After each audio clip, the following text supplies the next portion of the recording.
בואו נדבר על ראש השנה. אני רוצה לקחת את הנושא של ראש השנה ללימוד וקידום השפה ותרבות החג. מוזיקה משפיעה על היכולת הלימודית שלנו, כי היא משתמשת בשני צידי המוח, בשתי העונות, השמאלית והימנית. איך היא עוזרת ללמוד שפה? היא לוקחת את השפה שאחראית עליה העונה השמאלית, הלוגית, אל המלודיה, העונה הימנית, ובמילים פשוטות, השיר הוא שפה מושרת הפועלת על שני צידי המוח. ואיך זה עוזר ומייעל את לימוד השפה?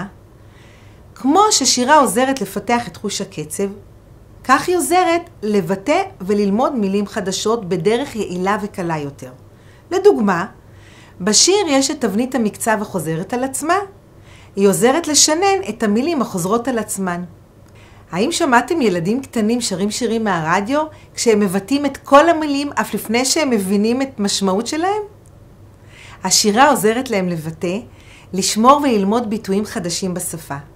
פגשתם פעם תינוק השומע את אמו שרה לו ומנסה להצטרף אליה כשבהתחלה הוא מבטא רק עברות וצלילים?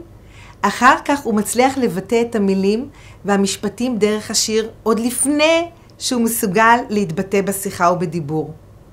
המסקנה החינוכית, ככל שנשיר עם הילדים ונפעל איתם דרך השירים, נוכל להגיע ליעילות לימודית. איך זה מועיל לנו בנושא ראש השנה? ראש השנה הוא החג הראשון הנלמד בגן או בבית ספר.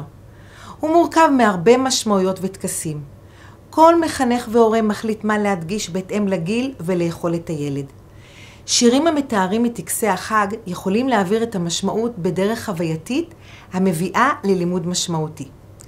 ננצל את הנושא ללימוד שפה, ללימוד התרבות והמסורת, ונצא לשנה טובה ומבורכת. ולגבי החג עצמו, בכל העולם, בכל התרבויות ובכל הדתות אנשים חוגגים את התחלת השנה. כל עם וכל דת ביום שלו. גם אנחנו, הדת היהודית, חוגגים את ראש השנה בתחילת תשרי, שזה רצף של חגים, ראש השנה, יום כיפור, סוכות, שמגיעים בדיוק גם בתחילת שנת הלימודים. בין אם נלמד את הנושא בצד הטקסי של החג, בין אם נלמד את הנושא בצד הרוחני והדתי, בין אם נלמד את הנושא כמו חג שהוא חגיגת תרבות ישראלית בגן ובית הספר.